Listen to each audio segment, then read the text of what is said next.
Hello my creative critters, and welcome to Sketching with Sarah. I'm Sarah, and today's video is week 2 of something that I'm calling Sketchmas. It's like Vlogmas here on YouTube, but instead of vlogging every day and posting it here until Christmas, I'm doing a sketch every day and posting it daily on my Instagram and sharing them all here every Friday until Christmas. For Sketchmas, I really wanted to force myself to draw some figure studies, because if it's between drawing a human and drawing an animal, I'll draw an animal any day. I just find them way more interesting than drawing humans, and I wouldn't say I've been avoiding it, it's just I'd rather draw an animal. So since I upload on Fridays, last week's video was only a few days of Sketchmas, since I think the Friday fell on like December 3rd. And if you haven't seen that one, go check it out. I'll have a link below and a little sidecar here for you to go check it out. So to fill in the little gap on this page from that video, I drew a little hummingbird in watercolor pencil, and I feel like the hummingbird really feels like it belongs on this page with the vibes from the pose of the girl, with how the wings are so spread backward, but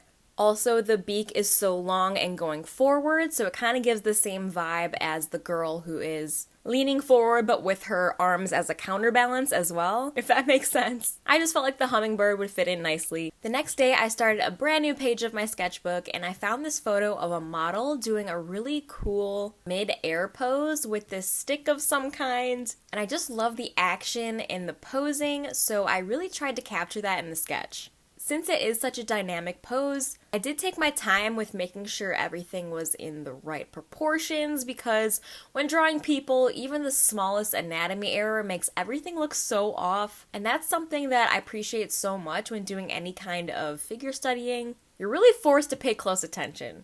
I actually cut out a few minutes at the beginning of this sketch because I was drawing so lightly that the camera couldn't pick it up, so it was like watching my hand move around a blank sheet, so I decided to cut it out and skip to the part where you can actually see what I'm drawing. I really took my time and studied the reference and measured not only the angles of the shapes and the limbs that I was creating in the body, but also paying close attention to the negative space. Like for example, above the head and between the hands and under the stick, there's that really specific shape, and for the arms to look right, that shape has to look right too. Let me know in the comments if you guys would be interested to see a more broken down real-time tutorial on how I draw from a reference photo to study and what I pay attention to, because after going through art school, I feel like I've had a lot of experience with still lifes and life drawing and drawing from reference to help me create compositions. Going through art school, I've had many life drawing classes, and I learned so much in those classes, and I do think about what I learned in those classes every time I draw anything. Once I got the sketch right, I went right in with my water brush pen to soften up some of the areas and blend out the areas where I wanted more pigment to act as more shaded areas in the body. It's one thing in a figure study to capture the proportions, but it's a whole other animal to capture the values and the subtle shifts in tones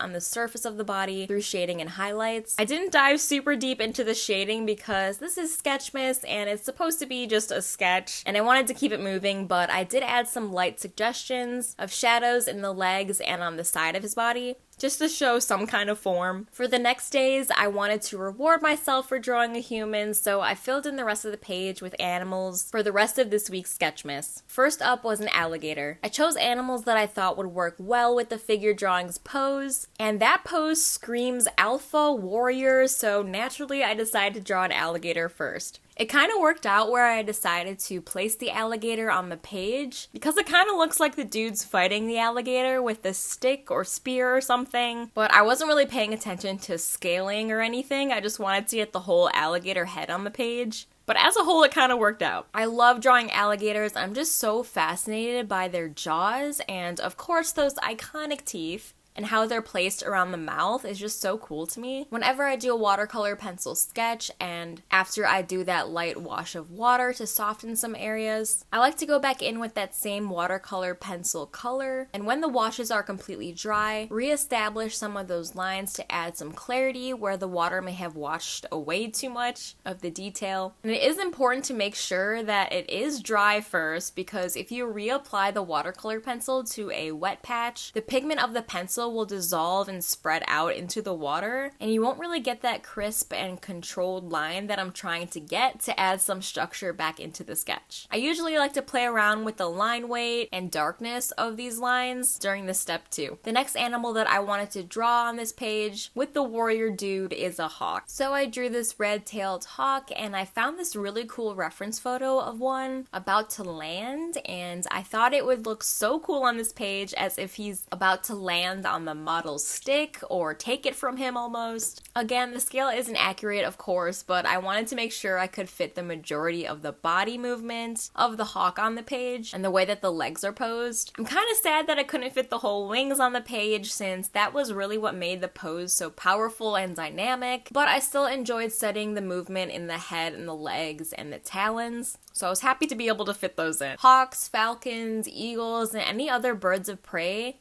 are always such a symbol of strength for me, and they're always just so majestic and beautiful, but also those talons are really deadly for sure. For this sketch specifically, when I did a light wash to soften it, it really softened up everything to the point where you couldn't really tell what was going on as far as where the feathers were, especially, and in the body. So this is where the times that I draw in after really pull it all together and give that much needed clarity. I also get to add in the fun little spots and other details in the feathers too. So overall, I'm pretty happy with the sketch. The next animal that I sketched on this page is a rhinoceros. Rhinos are always such a symbol of strength to me as well. I mean, they are massive, and I'm just so fascinated by the proportions of their face and their ears and how square their head is, and I just love rhinos. They just look so cool, and have you ever seen a baby rhino? You should Google it and thank me later. It's the cutest thing, and I'm just obsessed with baby rhinos. I also love studying the textures of their skin. It's so thick, but it like creases up in different areas, like around the nostrils and the lip under its horn, and it also looks wrinkly and crackled in other areas too, like the forehead and around its ears. If you really pay close attention, they also have little fuzzy furry bits on the rim of their ears too, and their whole ear shape in general is pretty interesting to me. After softening the sketch and going back in with the watercolor pencil again, I really tried to emphasize those creases a little bit more and bring it all together. The next two sketches, I really didn't have a ton of space left to work with on this page, and I'll be honest, I didn't feel like going on to the next page because then I would have to draw another person,